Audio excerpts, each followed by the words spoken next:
Hello, my fellow citizens of the 7th universe. My name's PlayeR2, if you wish, VSF, and welcome to my actual review of the Dragon Ball Super Broly movie. I went to go watch it yesterday with my girlfriend, Ray. At like 7 o'clock, we went to a local theater that was playing it. Thankfully, we had a theater that was playing it around here. It's like 5 minutes away from our house. And we got to go see it at an AMC theater. Got those reclining chairs. Pat was very, very happy. Pat got a giant, large popcorn that was totally too big for him and still ate half of it before the movie even started. So all of a sudden, you know, Pat is like really fat, but he's enjoying himself in the movie. Very thirsty, though, because I didn't want to buy a drink because it's too expensive. $8 for water. No, thank you. And the movie started, and let me tell you right now, this section right now is spoiler-free, so do not worry. Go watch the movie, okay? I'm being legit. Go watch this movie. This movie is like one of the best anime movies I've seen in a very, very, very, very long time. Especially the fact that I never thought I would say that Dragon Ball would be the contender of a great anime movie. But it actually has everything that you want in a movie. It has laughs. It has cries. It has amazing fights. It has characters that you want to feel sympathetic for. There's characters in the movie that you've never seen before, and you relate to them very harshly, very, very, very crucially, you relate very well with them. You want to be able to see them grow. You want to be able to see them succeed at what they're doing, and it's just really well written. The beginning of the movie is very well done. There's a lot of sadness, a lot of laughs, though, on top of it, and also there's just like a lot of world building, which Dragon Ball needed. If you're ever curious, the old Bardock movies were not canon at all. None of them were actually ever canon, and now we actually have a canon storyline of Bardock and the destruction of Planet Vegeta. We knew that Planet Vegeta was destroyed. That was canon, but we don't know who tried to stop it, because that wasn't canon. The Bardock movies were not actually canon, and now there's actually a canon movie to describe everything, which is very, very appreciated. The way that they did it makes it seem like, you know, you feel bad for the Saiyans. You feel bad about what they're doing. I know that they were a destructive race, but they actually had hearts. And it makes me so sad that they actually had to go. Makes me kind of sad that Planet Vegeta was never wished back in Dragon Ball. They should wish it back. They should. That'd be cool. But then it would ruin everything about Dragon Ball. Oh well. But maybe it's just not in control of Shenron, which then they could just grab the Super Dragon Balls and be like, hey, can you wish back Planet Vegeta? But whatever. Like, who knows? But the way that it is, the giant fight that was like the second half of the movie was really, really well written. Like the well choreographed, the way that the art is. By the way, the art in this movie is stupidly well done.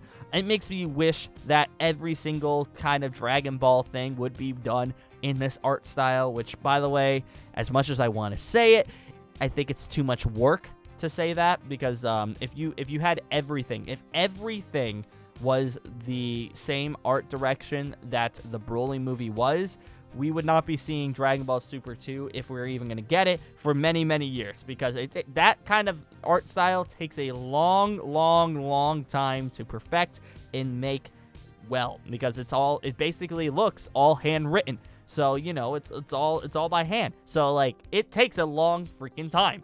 So, you know, I could be wrong about that, but it's that kind of animation is not done in a day. That's definitely for certain. They did not finish this in a day. This took a long time to do. They were probably planning this even well before even the Goku Black arc they were making this. So, like, you know, it's a long time to make this movie. So, yeah, on top of it, just, you know, how the movie is well written, everything's going, the fights, the flashes, everything. It's just really, I keep saying well written, but it really was. It makes you super happy about everything. And on that note, what I'm going to be doing right now is I'm going to be switching over to some spoilers. Okay, guys? So if you haven't watched the movie, or if you care about spoiling the movie, do not watch this part of it, of the video, because I'll be talking about spoilers and some crucial parts of the episode. But honestly, before then, just go watch the movie. I know some of you guys might not be able to, but if you have the chance, do it. It is well worth it. All right, let's talk about spoilers, okay? Let's talk about the spoiler section. The beginning part where it was all Dragon Ball minus-y and world building. The fact that we got to learn about Paragus, Broly, Bardock, everybody really well. I loved Bardock's character, mostly because in the past, Bardock was all about being a ruthless killer. And now he actually has a heart because he wants to save, he wanted to save Goku, or Kakarot, sorry, from the distinction of Planet Vegeta, which Bardock kind of knew something was going on. He was like looking around. He's like, this doesn't look freaking cool. I don't think we like this at all. And then everybody died, and Bardock was right. But honestly, like, Bardock, the fact that he actually had a heart, and you actually got to see Gine, which I'm still going to say it's Gene, because that's how I've always pronounced it for many, many years, but it's Gine. This is the first time I've actually ever heard her English voice, and I love it. Gine is amazing, and I love her so much. I love Gine so much. I just want to protect her. She's the perfect mom. And, okay, we're going to talk. I just love her. I could make a whole video about Gine. But I'm actually going to talk about other stuff about the Saiyans. The fact that you actually got to see the part of the Saiyans that you never saw previously, which, if you were ever curious, the behind the scenes. People who made stuff. You know, we got one of the soldiers that followed Paragus around, and he was never meant to be fighting. He never fought at all. He was just, you know, he was your typical mechanic guy, which then you never got to see that when it came to the Saiyans. The Saiyans were always ruthless. They were always terrifying. They were always bad. And the fact that we actually got to saw people behind the scenes that actually weren't ruthless and weren't fighters was actually interesting. Because, I mean, the race was meant to be a warrior race, but that doesn't mean everybody was a warrior. So you got to see that. Also, the fact that was kind of interesting, and I forgot to point out, they were able to control when they wanted to go into a great ape state. Like, there was a giant moon on one of the planets that they went to that Broly was sent to after, you know, everything happened. They were staring at the moon, and it wasn't immediate like in Dragon Ball, where it's just like they stare at the moon and then they're locked into great ape state. They were able to control it. They were like, yeah, don't stare at that moon for too long. You're going to turn into an ape. And they're like, oh, yeah, crap, we shouldn't do that. No more staring at the moon.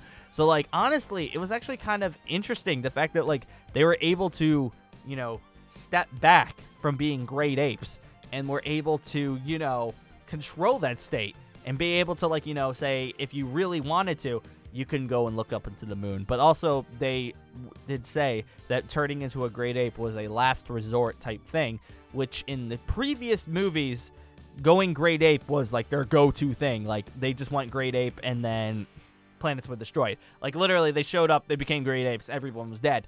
But now, great ape was a thing that people would resort to on a last-minute basis. Like, they're about to die, guess what? Great ape time. Like, that's what it was meant for, which is actually interesting. The freaking giant transformation was a last resort. It wasn't just, you know, this is my final form thing. Like, it's actually kind of interesting. All right, after we talk about all that stuff, when we go off to, you know, we go off to the actual learning about Broly, learning about everything about Broly, which was very, very cool. You got to know that Broly actually had a heart. Broly actually had character. I actually like that a lot. Broly actually had character. You want to feel so bad for him. Everything was just, he just wanted friends. Like, the boy just wanted a friendship, and he just wanted to be happy. But Paragus was the jerk and didn't let him. So you see that, and you feel bad for the boy. You know, I never thought I would ever say I would feel bad for Broly, and I want to hug Broly and make sure that he's okay. Like, you would never want that. You never wanted that until this movie came out. You're just like, wow, Broly, you're nice. Never thought I would ever say that, ever, being a Dragon Ball fan. Yeah, there's that. Just protect Broly. You find out a lot of things about Broly, and you're just like, I just want to make sure he's okay. And the fact that, like, his still transformations and everything are still based off, they're all based off of, like, the Great Ape. He was able to, his full power mode, which you saw in the fight, his full power mode before he turned Super Saiyan, that was basically his, I've controlled Great Ape, and I'm able to basically have the power of a Great Ape, but not actually be a Great Ape, which is kind of interesting. They didn't have tails, but he was able to access that power, which makes me wonder if, you know, Goku and Vegeta can actually do that if they figure it out. I'm going to assume that's just a Broly strict thing, but maybe Goku and Vegeta can figure that out. On top of it, learning about Broly's Super Saiyan transformation, really, really silly, but at the same time, it makes sense that kind of happened. Paragus gets freaking killed off and everything, and like Frieza's just like, you're dead. And then Frieza's like, look, Paragus died. Oh no, your father's dead. And then Broly freaks out and turns Super Saiyan like Goku would have. And it makes sense that was kind of cool. I like that. It was very rushed. One thing about these things is that a lot of the things that happened that actually had value were kind of rushed. But that's what happens when you're in a movie, in an anime movie that's mostly focused on fighting. You kind of need to just rush these things. And I mean, I would have loved to, like, you know, had like a couple extra 20 seconds of Broly, like, you know, contemplating everything in his head that just happened and then just freaking out even more because of it. But, you know, the way that it was portrayed, it still looked freaking badass, and that's what I liked about it. The fact that, like, this full-powered Broly was able to basically defeat gods, like, Broly's basically a god, it kind of makes me wonder why Goku and Beerus and everybody just never found out about Broly and Pericus. He has some extreme power. Wouldn't Goku be able to sense something? At the end of the movie, you know that he can instant transmission back and forth. Well, it's because he understands what Broly's power is. But, like, wouldn't you kind of realize, like, maybe they're, like, in the middle of the night, like, they're kind of sleeping, and all of a sudden they're like, what the crap was that power? And then it just went away. Like, you would kind of feel like they would know that. Also, Beerus would probably know something about Broly, or Whis would. Whis would probably know something about Broly, but I guess they didn't think about it. They thought Goku and Vegeta were the strongest Saiyans, but who knows? Broly's around, which is stronger than both of them. Which is even something else to talk about at some other point. Why is Broly stronger than everybody? He just learned how to turn Super Saiyan. That is kind of interesting. And also his full power, you know, green hair, no shirt thing was literally like his last resort thing, basically tapping into his grade 8 form while as a Super Saiyan. Did nothing against Vegeta. He did absolutely nothing. He turns that and he's just like, and then he dies. Like, he doesn't actually do anything with that, which is kind of interesting. Now, I talk about the movie, the fact that, like, all the choreographing and all the effects and everything, there were some mistakes here and there, but in all, it just looked freaking, it was just beautifulness on the screen, and it was freaking amazing. Camera, can you reset, please? It's not, there it goes. I was gonna say, like, come on, camera. Like, it was just so beautiful looking. I know that you already know that it looks absolutely stunning, and everything was just great about it. But the future of Broly and Dragon Ball Super is definitely possible. I mean, the fact at the end of the movie, Goku sees Broly and his friends, and Goku's just like, yeah, I can come back anytime I want to, and I don't have to be friends with you, but I just want to be able to fight you and teach you some stuff. And Broly's perfectly fine with that. Like, if the new Dragon Ball series does start, expect Broly to be a part of it. I don't know if he's going to be, like, as big of a role as, like, you know, other, like, main cast characters, but he could be there. He could help out, and that could be, like, their last resort thing. The fact that, too, Goku mentions that Broly is stronger than Beerus. That is, well, I mean, it makes sense, but at the same time, god dang, Broly could be a god of destruction if he wanted to. I don't think he ever would, because honestly, he just wants to be happy, just like Goku, because they actually have very similar characteristics. If Broly figures out how to control everything, he's going to be a menace. And if there's ever another tournament of power, guess what? Broly's there, and Jiren's just like, oh, it's Goku. Who's this guy? Immediate dead. Like, it's gonna be absolutely insane.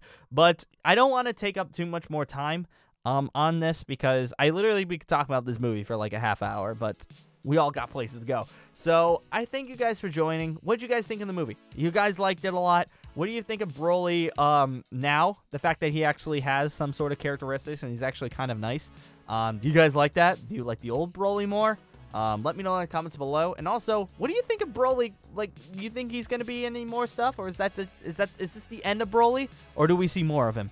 I think we're gonna see a little bit more of Broly. But on that note, I'm gonna say thank you guys for joining once again, and I'll be seeing you later. Take care, everybody. Love you guys, Broly. I love you even more.